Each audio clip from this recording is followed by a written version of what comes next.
Morning of September 10th, 1939. The autumn sun rises slowly over the banks of the Bzura River in central Poland, tinting the sky a dull gray, filtered by the dust and smoke of relentless battles. The air is heavy with the metallic smell of fresh blood and burned gunpowder, mixed with the damp odor of earth churned by tank treads and horse hooves. The ground vibrates lightly with the distant thunder of artillery, as if the earth's heart is beating in panic, while Polish soldiers, in uniforms caked with mud and sweat, feel the exhausting weight of their weapons in calloused hands. Civilians in nearby villages wake to the hum of planes overhead, their chests tight with constant fear, wondering if the day will bring more destruction or a rare moment of respite. The German invasion presses on relentlessly, and horror intertwines with desperate resistance, like a fog swallowing everything. At the heart of the Polish counteroffensive along the Bzura, forces from the Poznan Army and Pomorsy Army, under commands like that of General Tadeusz Kutrba, launch coordinated attacks against weakened German lines stretched thin by their rapid advance. From the south of the river, infantry divisions and cavalry brigades push forward with fierce determination. The rhythmic sound of hooves pounding soft earth and the crackle of rifles echoing across open, sodden fields. Near Łęczyca, Polish troops recapture the town in intense hand-to-hand combat, the air vibrating with shouts of command in Polish and German, the snap of bullets ricocheting off light armored vehicles, and the clang of bayonets clashing. The smell of sweat and hot metal fills the soldiers' nostrils as they drive the enemy divisions back, capturing thousands of exhausted prisoners. Their pale, dust-streaked faces reflecting the shock of unexpected defeat, hands trembling as they raise improvised white flags. In Piątek and the village of Góra Święte Małgorzata, the advances continue with momentum, the ground shaking under the weight of Polish reconnaissance tanks like the 7TP, leaving behind trails of churned mud and the muffled echo of grenade explosions hurling dirt and fragments into the air. Hundreds of Germans fall in the field, blood mixing with the wet, trampled grass, while the relentless sun burns the combatants' backs, amplifying the fatigue that weighs like lead on aching limbs, lungs burning with every gasping breath. But the enemy's air superiority begins to make itself felt in devastating ways, with the deafening roar of Stuka engines flying low, casting long shadows and the terror of imminent bombs, forcing the Poles to take cover in improvised trenches and shallow ditches, hearts racing from the menacing buzz of aerial machine guns mowing down exposed infantry lines. While the battle rages on the Bzura, horror unfolds behind the lines in acts of systematic and calculated brutality.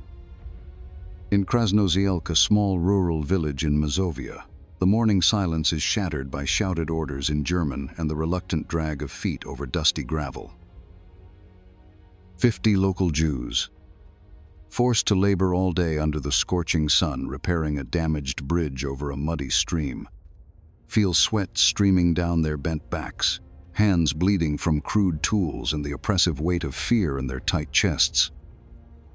At dusk, exhausted and dehydrated, they are herded into a modest wooden synagogue, the air inside thick with the smell of old wood, ancient incense, and the accumulated sweat of crowded bodies. Without trial or mercy, the shots echo like confined thunder against the narrow walls. Bodies falling in twisted, disordered piles, blood spreading across the sacred floor and seeping through cracks, releasing a nauseating odor of death, cordite, and urine that permeates the walls and stagnant air. Survivors hidden in nearby shadows, in barns or dense bushes, feel the building's tremor echoing in their bones, the bitter taste of bile in their dry throats, paralyzed by the terror that grips them like an inescapable cold claw. This massacre, one of the first mass acts against Jews in the war, leaves an oppressive silence over the village, broken only by the buzz of flies drawn to fresh blood and the distant crackle of fires where sacred documents burn. Not far away, in other occupied sectors like villages in Mazovia and Silesia, the atrocities multiply in a wave of organized violence.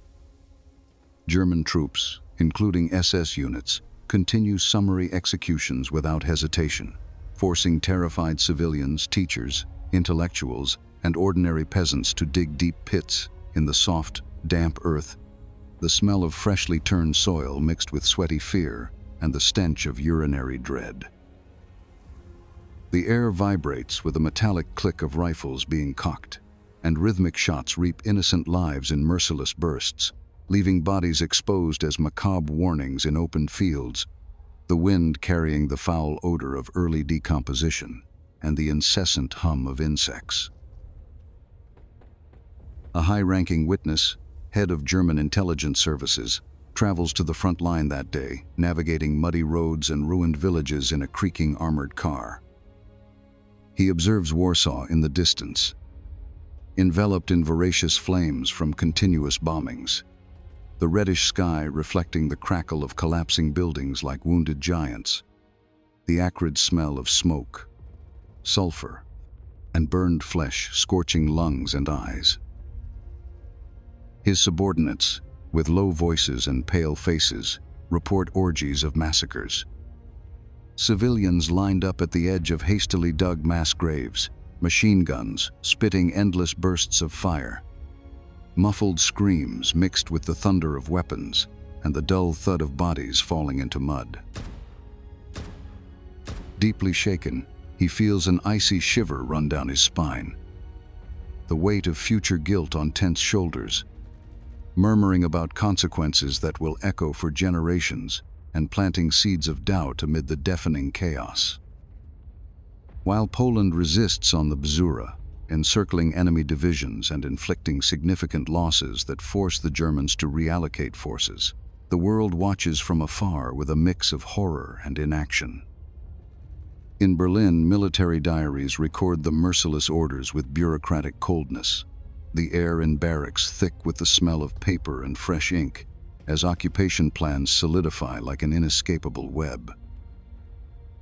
In the United States and Britain, news arrives filtered through radio and newspapers, families feeling a chill of apprehension as they read about the relentless advance, the smell of morning coffee souring with global uncertainty and the weight of neutrality. But on the front line, these distant words seem like empty echoes, unable to stop the blood-staining Polish soil and the rivers running red. The 10th day of the war exposes the cruel duality of the conflict, the bravery of Polish resistance on the Bzura, contrasted with the darkness of atrocities against innocent civilians. Soldiers feel the fire of hope amid overwhelming fatigue, while civilian victims face the abyss of absolute terror. What does tomorrow hold? More fierce combats, more irreparable losses, or a fleeting sigh of relief? To not miss the next day, subscribe, like, and comment.